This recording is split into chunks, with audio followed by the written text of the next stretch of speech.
And good morning, South Africa and everyone on the African continent. Welcome right here to the Morning Express as we pride ourselves on bringing you all the latest news, updates, all things happening in South Africa. And I am Mbele.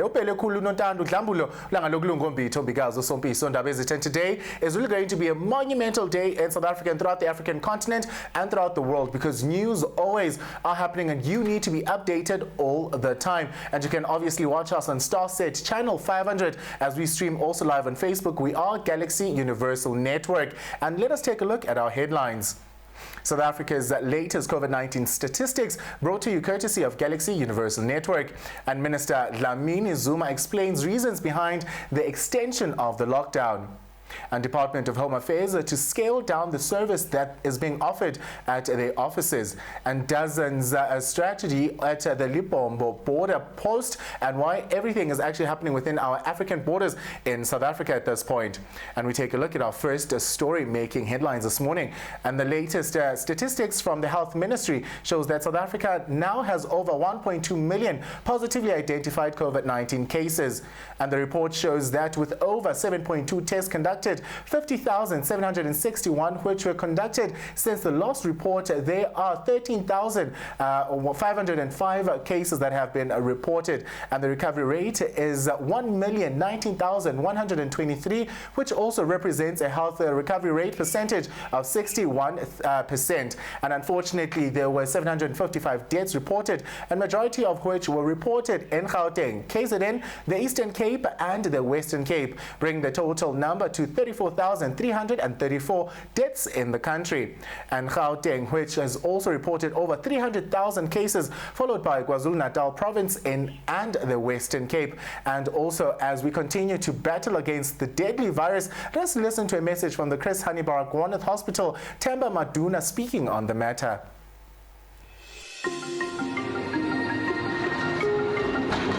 It's been hectic working here since the spread of this virus, and people are not adhering to what the president is telling them to do.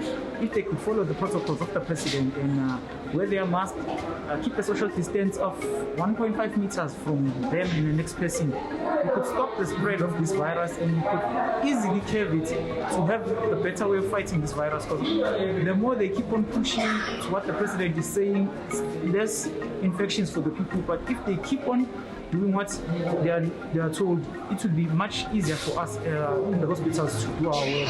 Because of right about now, it's the second wave, and the second wave is more hectic, and we go up and down the hospital trying to fight this spread of this virus. But people won't listen to what they are being told. They think that the president is stopping them from having fun, while he's trying to protect their own lives.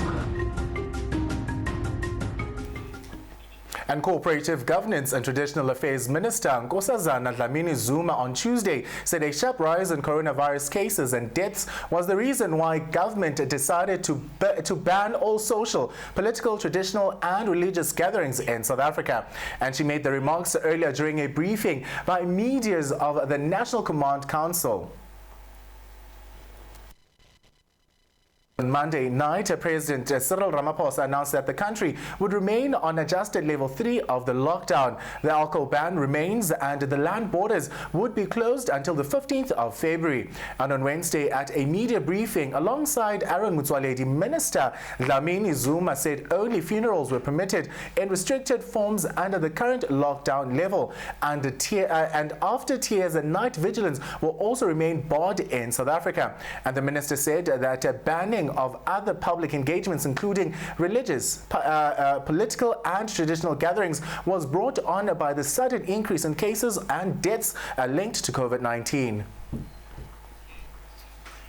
Nightclubs, bars, taverns, shippings and similar establishments are still prohibited. They are closed. Social gatherings, political gatherings, traditional council meetings, faith-based gatherings are still prohibited. Sale, dispensing, distribution and transportation of liquor is prohibited. Beaches, dams, rivers, lakes in areas declared as hotspots are closed. Public parks, including public and recreational facilities, are closed, except those where there is controlled access. Public swimming pools, except as provided for Regulation 39, are prohibited. All land borders, except for limited services, but that Minister Mtsoaledi will deal with in detail. Initiation practices and imigidi are prohibited. Passenger ships for international leisure purposes are prohibited, excluding small crafts in line with health and border law enforcement.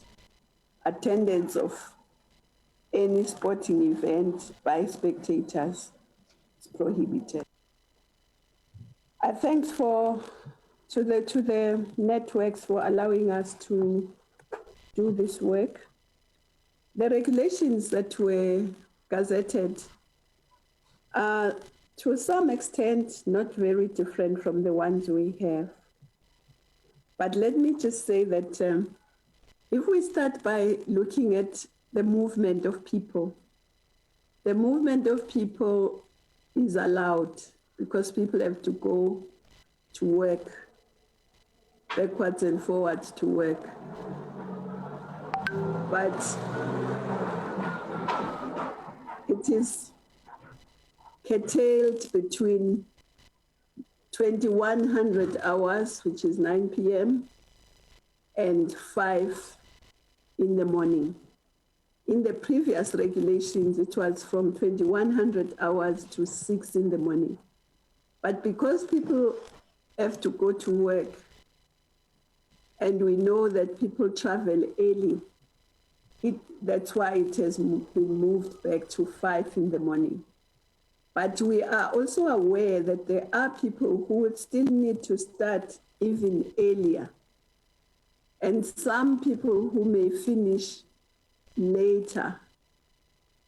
So those people who would have to travel during the curfew would need a permit from their employers that stipulates that they are permitted to travel during the curfew time. And to make it easy, we have gazetted Form 7 on the Gazette, which is easy to fill for those who want to use it as a permit for the workers, for their workers. But of course, it has to be signed by a responsible person in the institution.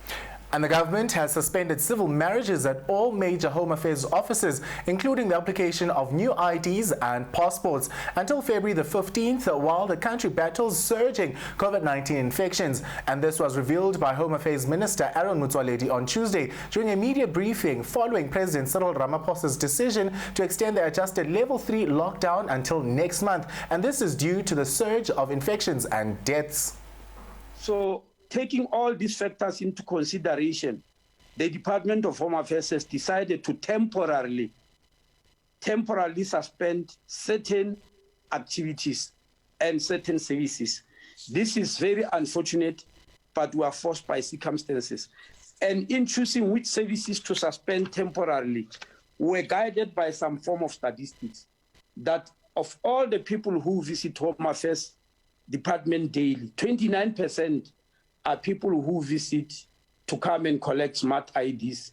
16% apply to get, come to apply afresh for smart IDs. 11% come for the issuing of birth, marriage, or death certificates, and 10% come to apply for temporary identification documents. So guided by these statistics, we have decided that the following services. Motsoaledi was briefing the media along with Cooperative Governance and Traditional Affairs Minister Nkosazana Dlamini Zuma. He emphasized that civil marriages and issuing of IDs would be halted until the number of COVID-19 infections drops significantly. And however, he said special dispensation for IDs would only be made for matriculant pupils and passport for people in cargo, commercial and also emergency medical fields who are only allowed to travel to neighboring countries in accordance to the adjusted level 3 lockdown. Will have to be suspended temporarily until further notice. Application for smart IDs, except for matriculants, we will not entertain an application for a smart ID except if you are a matriculant. Application for passports, except for people who fall in the categories that are permitted to travel in the amended disaster management regulations. We are also suspending marriage services and solemnization of marriages and registration of marriages. We are aware that this will be difficult on people, but please bear with us because we have to save lives.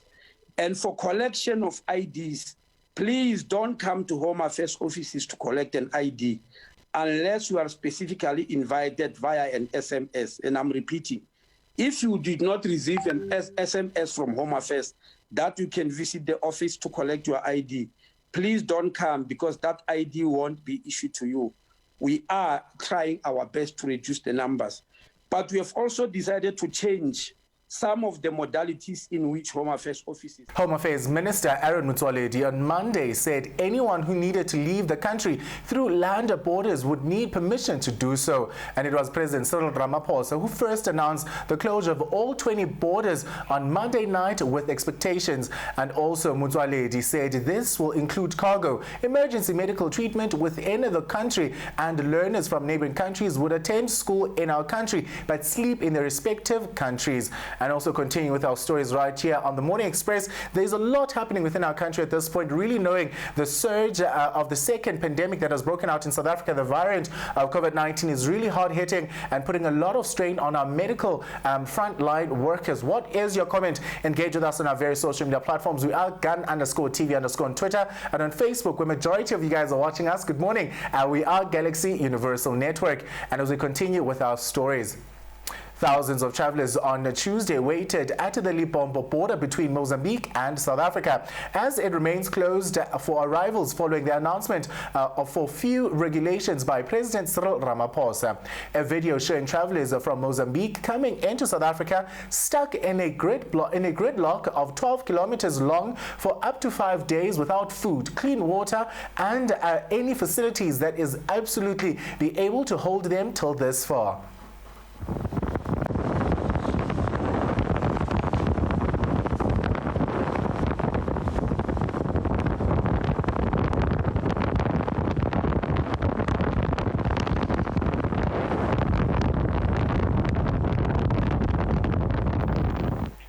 And in his address to the nation on Monday night, Ramaphosa revealed that the country would close 20 land borders until the 15th of February as South Africans tried to claw back on soaring COVID-19 cases in South Africa at this point. And these are the measures that Presidency and the Command Council are putting in place to make sure that these cases do not spike up once again. To reduce congestion and the high risk of transmission, Cabinet has decided that the 20 land ports of entry that are currently open will be closed until the 15th of February for general entry and departure. These include the 6 busiest border posts, which are Beitbridge, Lebombo, Maseru Bridge, Oshhoek, Ficksburg, and Kopfontein. There are concerns that snaking queues at some of our country's popular post of entry could become a super spreader events, knowing that a lot of people, 12-kilometer long lines are being queued at the border post. What does this mean for health requirements within our country? And then would this mean that also COVID-19 is spreading amongst those people within them, hurdling up, making sure that they are able to cross the borders? And this and more after. What we are feeling now is a combination of, number one, the interactions that people had in December, especially mid-December to Christmas, in the run-up to Christmas. We had lots of places where gatherings were taking place, and I explained this, that in some instances that young people were the drivers of this. Partying, including in some instances just where young people just came together violating regulations on highways, R80, Mawapani R80 is an example of that. And the message to young people is that COVID-19 is, especially the second variant, is also very deadly. A lot of young people, the hospitals are reporting to us that a lot of young people are also getting admitted in hospitals, and it is important that we say to young people, please take care of yourselves. You're not only taking the virus to your homes, but this virus is also very impactful with regard to you as young people. It is also important to indicate that the new cases on a 7-day average, you can see that the cases are going up, except, you know, just the brief on the 10th decline, fewer cases. But I want to emphasize that we want to warn that this is not yet a trend. But over 7 days, you can see up to the 10th of January, over 7 days, the number of cases have been increasing, essentially doubling up. And with concerns mounting around hospital capacity, Gauteng Premier David Makhura said on Tuesday, assured the province would go through the eye of COVID-19 storms till they are over, till for the next 2 weeks. And Makhura said the positivity rate in the province had increased dramatically since the first wave, and he expected the numbers of active cases to increase as more of the people made their way back into the province. What we are feeling now is a combination of, number one, the interactions that people had in December, especially mid-December to Christmas, in the run-up to Christmas. We had lots of places where gatherings were taking place, and I explained this, that in some instances that young people were the drivers of this. Partying, including in some instances just where young people just came together violating regulations on highways, R80, Mawapani R80 is an example of that. And the message to young people is that COVID-19 is, especially the second variant, is also very deadly. A lot of young people, the hospitals are reporting to us that a lot of young people are also getting admitted in hospitals, and it is important that we say to young people, please take care of yourselves. You're not only taking the virus to your homes, but this virus is also very impactful with regard to you as young people. It is also important to indicate that the new cases on a 7-day average, you can see that the cases are going up, except, you know, just the brief on the 10th decline, fewer cases. But I want to emphasize that we want to warn that this is not yet a trend.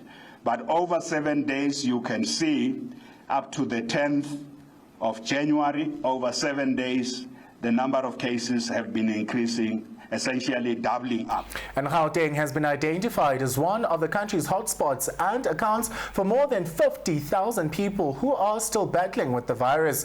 And the Premier said capacity at the Nasrec Field Hospital would be increased to help ease the burden at other health facilities within the country.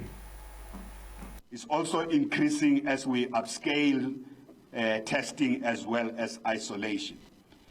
This is an important way. We have learned this lesson from the first wave, that more testing and tracking is useful so that we know the prevalence in a particular area. If the pandemic is really raging and almost everyone is impacted there, we then know what is the response of our health services in that area. Is there something more we need to do? Can we ensure that we clear some of the facilities in an area that is hardest hit, and see where we can move some of the admitted healthcare workers to ensure that the health institutions and the health facilities respond based on evidence. They respond. So we basically tracking and chasing the pandemic. Where there are more infections and more people are sick in an area, we want to ensure we have more hospital beds in those areas. And the other important thing we are also doing is increasing the number of. We are continuing to increase the number of beds. The staffing that we had during the first wave, we took over more than 400 health professionals. We also got additional nurses from the National Health Department. We want to retain them. We have gotten these health professionals on the basis that the coronavirus pandemic is going to change in 2021. So they were on contract up to the 31st of March. We have now decided as the Gauteng Command Council that the provincial government, that's the Executive Council, must help us to find the money to retain these health workers. And this includes doctors and allied health professionals. It includes the nurses. We want to retain them as we deal with this difficult period. So the one clear question about what we are doing to ensure that the capacity is there. At the peak, we didn't use all the capacity. At the peak of the first wave, we didn't use all the capacity. We're going to need, from a staffing point of view, we're also increasing access to oxygen. There's a team led by the acting HOD, which has also been engaging with those who provide oxygen, medical oxygen. The MEC briefed us that that team has been engaging to ensure that we expand capacity. We don't want to run short of oxygen supply. That's the lifesaver. And this also includes increasing oxygen points at some of our sites like Nasrec. And also, Makura welcomed President Cyril Ramaphosa's announcement on Monday night, which extended the country's remaining on level 3 of the risk-adjusted lockdown. And he said that significant modeling in the province has shown that if level 3 measures had not been implemented in late December, then active cases in Gauteng would be at 90,000 instead of the current 50,000 cases that have been reported in the latest report.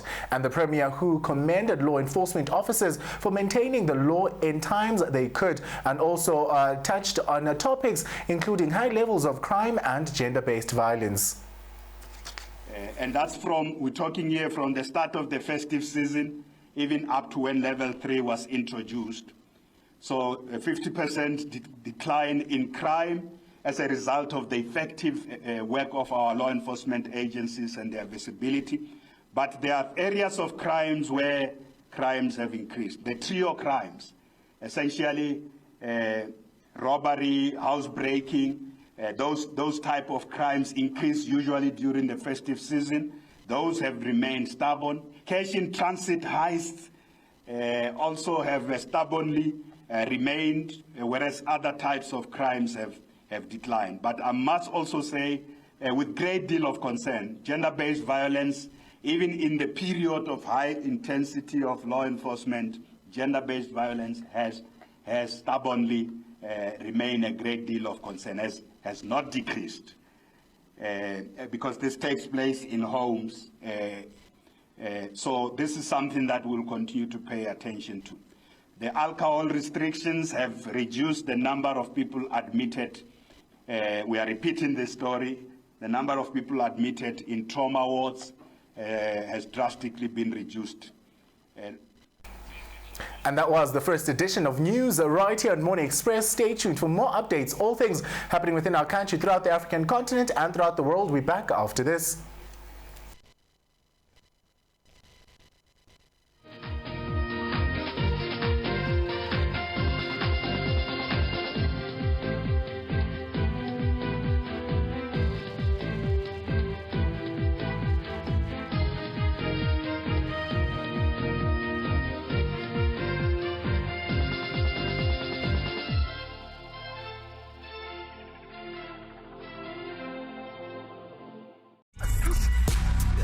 Make massive moves. Picture perfect, you don't need no filter. Another one. Jerusalem, ikayalami. Make massive moves with Starsat. Make massive moves. So from the theatre stage to the kitchen. I'm anxiously awaiting to see Sanaya.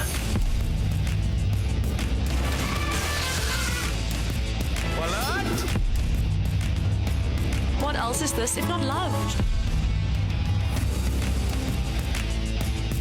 Make massive moves with Starsat.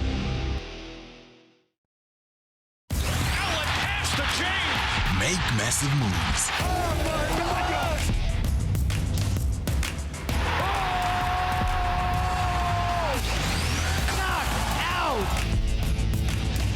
And WBC Continental America's champion.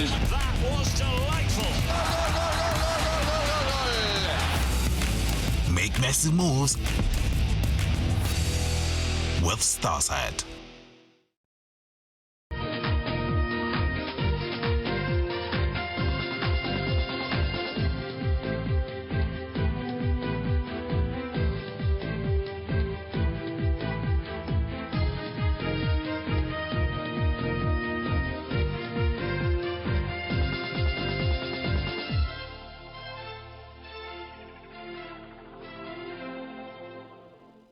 Welcome back from the ad break. You're still watching Morning Express right here in Galaxy Universal Network, and it is time where you get to engage with us on our various social media platforms. On Twitter, we are gun_TV_, and on Facebook, we are Galaxy Universal Network. And as we continue with all news happening within our provinces in South Africa, KwaZulu-Natal Premier Sihle Zikalala on Tuesday welcomed the government's decision to keep the country on level 3 of the adjusted lockdown in a bid to slow the spread of the coronavirus.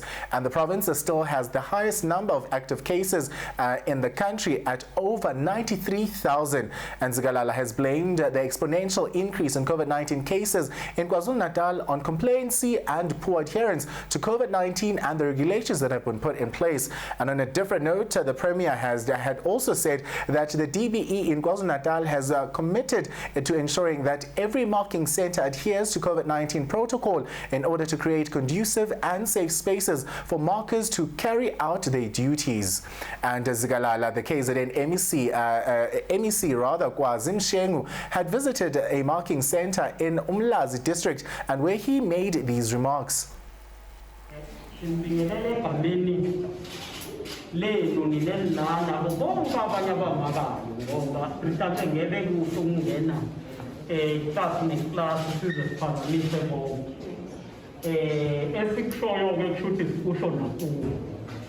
Okokuqala siyafisa njengabanini kahulumeni ukunibonga uqobo ukuthi nizinikele ngonyaka ka-2020 ngoba ukukhona benu la akuqali sekuzongapha kodwa kuqale ekutheni nifundise ngesikhathi esinzima nangeyindlela eyihlukile kwindlela ebesiyisebenzisa. So siyafisa ukunibonga no.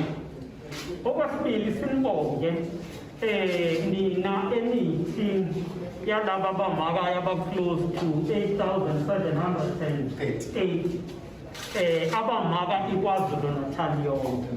We are sending a message. We want to thank all of you. You are the cadres and the team that we depend on for the progress of our learners. But we also want to thank the fact that the department have tried to put all precautionary measures in place and ensure that all protocols, safety protocols, are followed as expected. You are one of the arms that we rest our hope on. Sitembelina, ikusasa labantwana njengamanje. Equality yomsebenzi wethu ibaluleke kakhulu. But having said that also, we are as government quite concerned about the lives of our citizens and the lives of our frontline workers, including educators. And therefore, when you think there is a challenge, don't be afraid to tell us. When you think the standard is compromised, raise that. And further, the Premier said that they will also ensure to protect the future of the learners and also, but equally so, the lives of the livelihoods and of the markers, making sure that all teachers at the marking centers are also well looked after, that they also get to go back home and see their families for the rest of their lives. All officials who are here to mark and those who are here to supervise the process. We thank them for ensuring that the process is conducted in a conducive environment. We have in KwaZulu-Natal about 8,730 markers who are distributed, and they are located in 30 centers across the province. In each class, you have at least 12 to 18 markers, and ordinarily the class would be taking more than 30 people. We are grateful also and want to thank the department for ensuring that even those who are accommodated here in the centers, the accommodation is provided in a manner that conform and adhere to safety regulations. Ours is to ensure that we protect the future of the learners, but equally protect the lives of all those who are marking.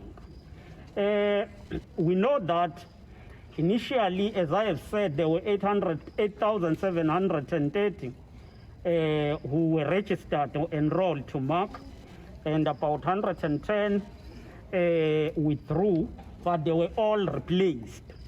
We have been also informed of the sad news of the passing on of 2 markers, though they arrived, and on their arrival the following day, they complained about health issues and they were taken into hospital, and then they then passed on.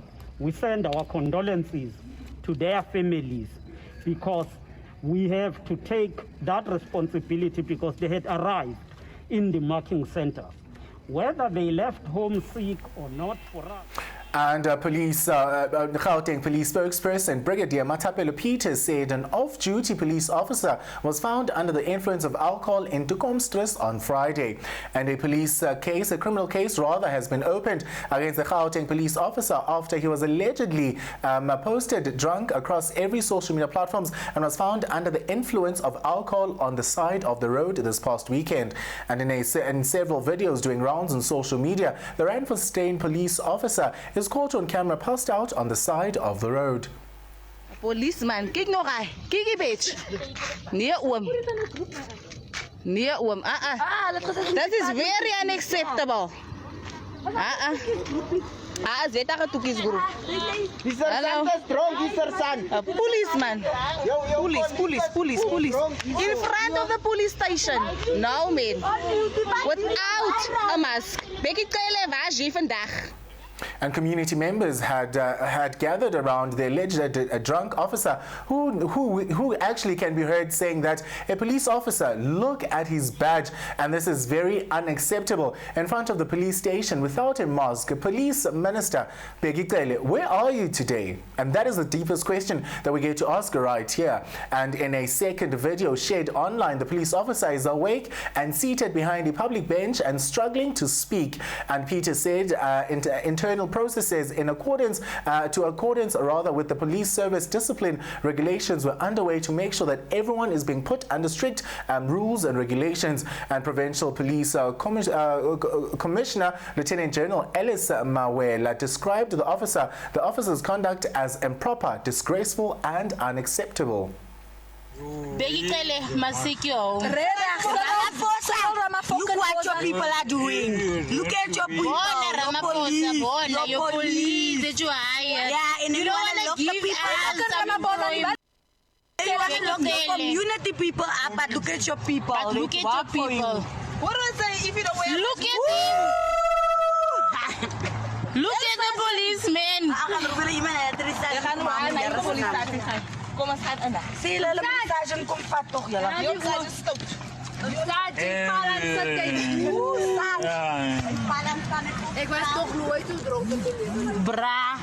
You are seated but then you fall. And also continuing right here on the Morning Express with all news happening throughout the country and the world. And President Cyril Ramaphosa has honored His Majesty King Victor Tula of everything happening within Bapedi Kingdom, and Hoshi Tula by the distinction of his funeral and special office funeral category 1. And King Tula passed away on Wednesday, the 6th of January 2021 at the age of 40, and he is the son of the late King Ryan Tula, and he was officially recognized by the President Ramaphosa as King of the Bapedi in 2020. And the President has authorized that the national flag would be flown at half-mast at every flag station in the country from tomorrow morning, the 13th of January 2021, and until the evening of the day of the funeral on the 17th of January 2021. And the late King is also lauded to have played a major role in sowing the seed of the unity of the Bapedi Kingdom. And the special official funeral is declared in conjunction of compliance within regulation within all regulations 11B, and also COVID-19 regulations of COVID-19 lockdown regulations of 25 March 2020. And also all these stories are happening right here on the Morning Express, and there's a lot of things happening, honestly, and we also do wish that all things happening within the Bapedi Kingdom all well, and also condolences must obviously keep on pouring for the late King. And also allow us to take a quick ad break right here on the Morning Express. We're back with more news updates right after this.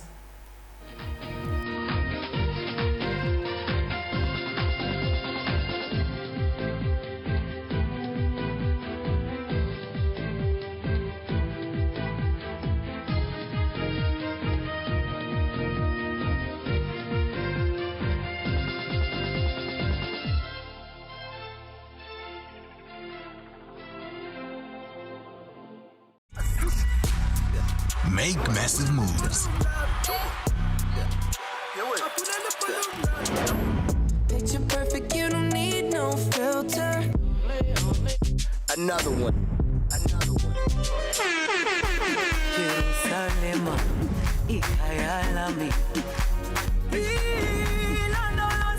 Make massive moves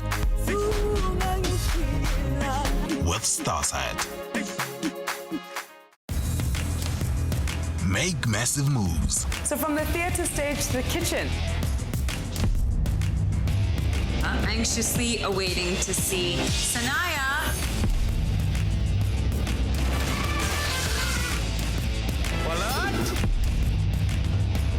What else is this if not love? Make massive moves with Starsat. Allen has to change. massive moves.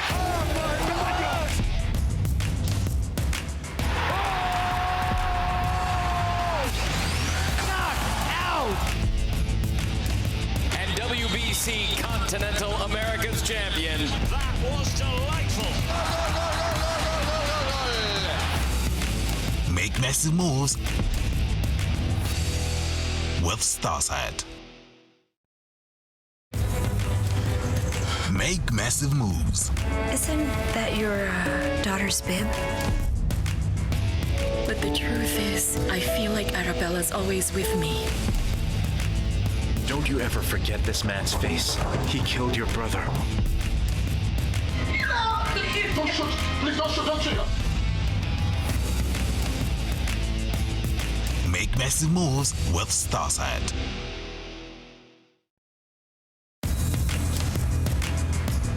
Make massive moves. I feel confident. I feel like I can take on the world. So you're telling a story through your clothes. Such a professional, you wouldn't even know. Criticism is one of my biggest motivations. Darling, you want to be a model? Like, oh my God. I'm glistening. The fashion industry needs people with beautiful faces. I would pay thousands of dollars for that look. Make massive moves with Starsat.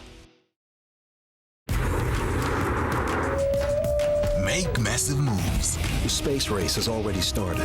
Russia had got the first object into space. The coast is as wild today as it was when Europeans settled the continent. Enormous beasts with enormous thirst. The teams are primed and ready. They got the first animal into space, and they've got the first person. Time to see what the boys can do. Make massive moves with Starsat. I want you to eat healthy food because it's delicious. Make massive moves. Would you like another one? I love it. I love this soup. This is amazing. The grits are so creamy. Oh. I take pride in my grits. So flavorful. I think that looks wonderful. Yeah. It's so incredible.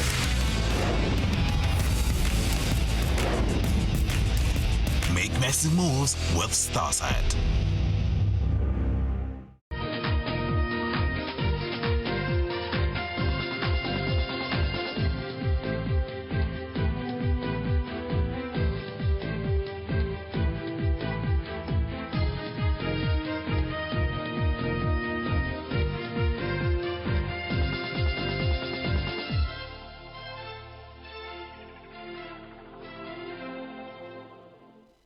And welcome back from the ad break. You're still watching Morning Express right here on Galaxy Universal Network. And at this point, I get to be joined by journalists all based in the Val. And we're about to converse about all things that have really been happening within COVID-19, food parcels being handed out. And good morning to you, REITUMETSI, SHEBE. Quite a pleasure to be joined by you this morning. Good morning, Harmony. Good morning to your viewers. Thank you so much for having me. Quite a pleasure. Well, thank you for the energy this morning. Well, let's get right into it. Take me through what had happened this past week with the food parcels being handed out. How was that received, knowing that most of the community members are also going through a hard time with finances, COVID-19, making sure that they are able to put food on the table? I like that you're asking about this because it's a soft story. Usually people rush to the Val only when there's gunshots and violence. But this is a soft story, and I was very happy to cover it. So the initiative was started by Sibusiso Sibisi. He is the chairperson of Substance Abuse Forum based in Gauteng. So he decided to partner up with a men's group called Ubaba Ukoto based in Bipatong in the Val. And they partnered up with an NPO called Wheels on Meals. So all these three organizations came together and they said, how can we help people fill up their tummies? How can we help people not to go to bed on empty stomachs? Absolutely. And they started at the Vanderbijl Park taxi rank in the morning. We were invited to that, and then we got to speak to one of the recipients. We got to speak to one of the organizers, and it was great. And the amount of people that lined up for a meal makes you realize that many don't know when their next meal will come from. I mean, also knowing that we are living in such a hard time in COVID-19, I mean, I was about to ask exactly that question. How were they receiving the food parcels, the food that was cooked, everything that was really being laid out to them, you know? So after the taxi rank, we went to Bipatong and Sharpeville and Tepiso. These are three areas that are very poverty-stricken. So we went there and decided to start delivering food parcels now. What struck me is that as much as we were there to cover the story, we ended up helping. We all put our cameras down and we're like, okay, let's distribute as well. Yes. And there was nothing more fulfilling than walking into a person's yard and saying, here's a pack of noodles, just so you can go by. And this grandma looked at me and she said, God bless you, because it's almost like you knew I had nothing to eat. I gave her extra because I just started crying, but I was like, people are going through the worst. And the best way we can help each other right now is to actually help each other. It doesn't come from any organization. There's no ANC. There's no political party involved. A lot of people will ask you, look at ANC. We're like, no. It's okay to help. It's okay to not have a political party affiliated with the helping. So it's okay to help each other. It's January, by the way. Absolutely. So a lot of people are not okay. It felt good for me to be part of the story and not just to sit there and watch. And I mean, one would obviously say that it's quite a soft story. It's not your hard breaking news at this point, but I mean, it is January. We should obviously be saying to some parts of the communities everywhere happening within our country, it is good to see other people doing greater things for others. But at this point, as a journalist, what did it mean for you to not only cover the hard stories, the sexual assaults that are happening within courts, always going out on the road where the people are protesting, when there's no water, electricity, but how did it feel as a journalist at this point, covering such a very soft, emotional story to actually broadcast on national TV? Right. I like that question because we are trained to just say, cover the story and leave. So now when you become part of the story, you understand the impact that these actions have on the people you are writing about. A lot of people in the Val are afraid of cameras, let me be honest. There was a shuffle story where a global garage collapsed. And I got the cameras ready. I was ready to set up, reporting for the camera, and no one wanted to speak to me. So the Val is still very shy when it comes to cameras. I have to convince them. I have to sit there and be like, this is what's going to happen. I have to talk into the process. They're not people who are used to cameras. That's why there are not so many stories in the Val, which is understandable. But the ones that I do get to cover have absolutely been amazing. They've been touching, and as much as I'm not supposed to have any links with all the stories that I cover, but I'm human first. We are trained to become journalists first and to never be part of the story, but I'm human and I connect to the people that I write about. Absolutely. That's the beauty of journalism, connecting people to stories. I mean, REITUMETSI, SHEBE, what is the dream for you? I think that is one question that one should be asking. I mean, you do own your own magazine line, the 016, a magazine where you profile amazing young people that are pioneers within their own rights. But what is the dream for REITUMETSI, SHEBE, as a journalist, as a human being residing in South Africa? Oh my God, I'm excited to answer that. The dream is to become the epitome of storytelling. Yeah. I want to write books. I want to have guest lectures. I want to become the source. Like when someone wants to know about something, I want to become that source. And I'm so glad you mentioned the magazine, and we're going to be releasing very soon.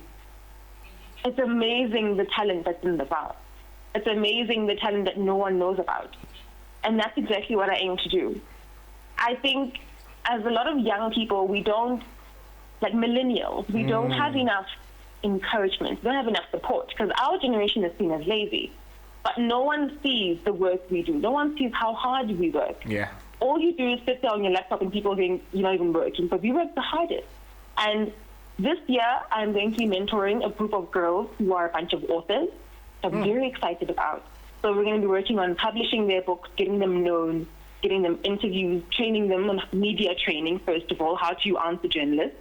And I'm very excited. I'll be sharing all of these experiences with you, so don't worry. Absolutely. I can't wait for that for that experience. But then let us move into something that is really going to be the pits of South Africa. The IEC coming out for the by-elections that are to happen during March. What is going to happen at that time? Because political parties will not be allowed at this point to go out campaign, go out on the streets and their numbers for large gatherings. Then what does this leave for the smaller parties that are actually coming up in South Africa to also want want a seat in parliament. How then do you see this as a journalist? How then do we make sure that it's a fair voting space, it's a fair coverage for everyone? One would actually say that within all the major 3 parties or 4 parties we have in South Africa, they are absolutely going to have money for airtime. They're going to have money to do certain things, but for other parties it will not be the same. But what do you think then your role as a journalist lies in that? I like that question. I think, first of all, we need to get the youth voting. Because last year I was covering the by-elections and there were no young people. So no change will come about should we seek change. No change will come about if the youth is not voting. And I was complaining about that now, saying, every time I go to these voting stations, I see the elderly. And the problem is the elderly keep voting for the same party. They don't know what we go through because of what they vote for. So we need to start educating the youth now about how to register in your area so you can be eligible to vote. They don't know that. They go on the voting day with the ID and everything. They are not aware of the processes that have to happen before you start voting. There's a registration process. You need to go check if you are registered in your area to be able to vote on the day. You cannot just pitch on the day, be in a queue for an entire day just to be told you can't vote. And also for smaller parties, like you mentioned, I think they need to start becoming creative, because this generation is the one that's always on their phone. So now we have to lean towards making technology work for us. How can they advertise? How can they make the youth see their vision, see what they're trying to achieve with their party without being too much in their faces, because the youth also don't like people who are just like in their faces. We need to become creative with how we recruit new voters. Even with that process, recruiting new voters, making sure that it's also eligible for young people to vote, but how then do we unstigmatize what has been always a thing of only the older people get to vote? Even when you're of age, 18 years, you don't really prioritize voting, but you do forget that you're going to go into a higher education system where you're going to university, and those issues are going to come and bite you, and it's all those things. How then do we educate them? Are we using social media? Are we using TV? How then do we educate young people but the importance of being an active citizen within South Africa, and them having a say in what is happening within government, and us being able to hold someone accountable at that part? The thing about that is you can't complain about the country when you haven't even voted. So that's where your vote becomes important.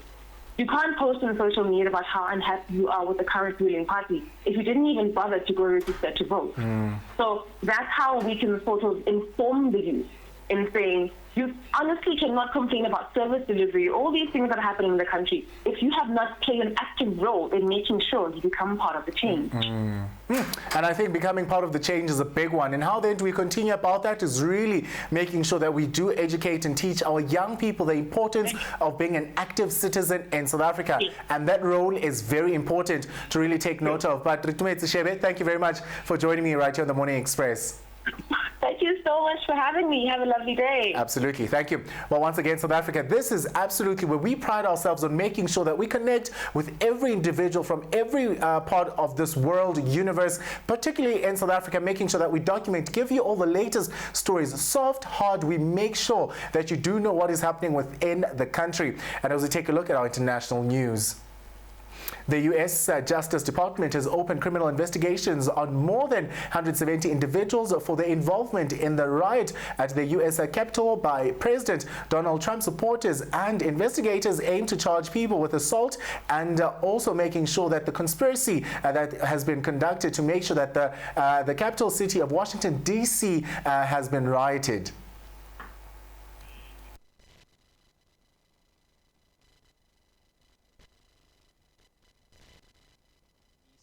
We're looking at significant felony cases tied to sedition and conspiracy. Just yesterday, our office organized a strike force of very senior national security prosecutors and public corruption prosecutors. Their only marching orders from me are to build seditious and conspiracy charges related to the most heinous acts that occurred in the Capitol. And these are significant charges that have felonies with prison terms of up to 20 years. In addition to that, we're looking and taking a priority with cases in which weapons were involved, and cases in which destructive devices were involved. As people know through news reports, there were pipe bombs found outside the Capitol. The ATF is working on that. Metro Police is working on that. FBI is working on that to find that individual or individuals who planted those devices. So in addition to just those rogue cases we're looking at, we're going to focus on the most significant charges as a deterrent, because regardless of if it was just a trespass in the Capitol or if someone planted a pipe bomb, you will be charged and you will be found.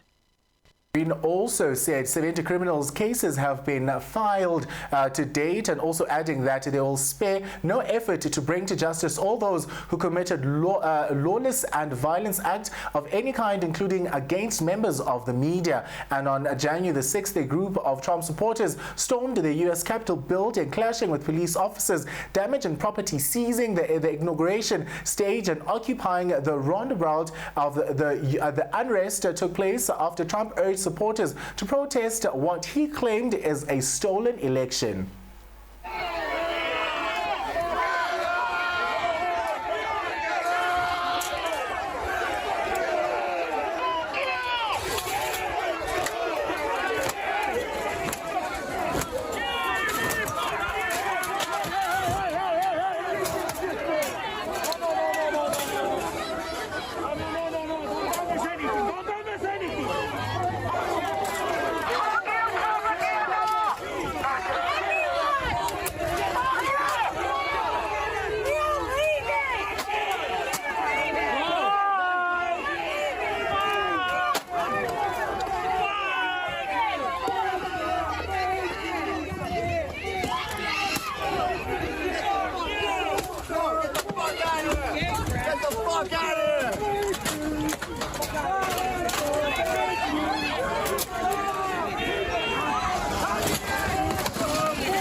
And while many of them who are involved are those photos who went viral on social media, such as one of the man pictured sitting at the desk of a staff of House Speaker Nancy Pelosi. He said that more serious charges are coming, and the grand jury has been reviewing the case to make sure that everyone gets to be held accountable for actions that was against the state. People are familiar with online, they see the Barnetts and Johnsons who were literally rifling through Pelosi's office and stealing items, stealing materials, mail, and sometimes even personal mementos. So those are the cases the public's familiar with. They're familiar with those cases because of social media. But what the public isn't familiar with is that the FBI, working with the U.S. Attorney's offices across the country, and the crux of those being in D.C., we're looking at significant felony cases tied to sedition and conspiracy. Just yesterday, our office organized a strike force of very senior national security prosecutors and public corruption prosecutors. Their only marching orders from me are to build seditious and conspiracy charges related to the most heinous acts that occurred in the Capitol. And also continuing with our international news right here in the Morning Express, the U.S. President Donald Trump has declared a state of emergency in Washington, D.C. ahead of President-elect Joe Biden's inauguration on January the 20th. And the White House has said this on Monday. And the declaration of emergency comes after riots broke out at the U.S. Capitol, where pro-Trump supporters also wreaked havoc in the U.S. Capitol on January the 6th. And at the last, 5 people died as a result of the chaos, including a U.S. Capitol Police officer. As far as this is concerned, we want no violence, never violence. We want absolutely no violence. And on the impeachment, it's really a continuation of the greatest witch hunt in the history of politics. It's ridiculous. It's absolutely ridiculous. This impeachment is causing tremendous anger. And you're doing it, and it's really a terrible thing that they're doing.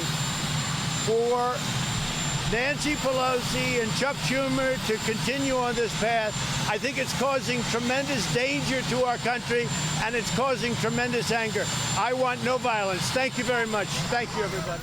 Well, thank you very much for joining us right here on the Morning Express. It has been a delightful morning to be in your company as I give you all the latest news and updates on the hour clock from 9 a.m. till 10 a.m. And it is from myself, Mbele, an amazing morning to you. And make sure that you keep sanitizing, keep social distancing, and always wear your mask. But from the team as well, who works tirelessly behind the scenes to make sure that this show is on air, on time, every single day, Monday to Friday. Thank you very much, and see you same time, same place tomorrow morning at 9 a.m.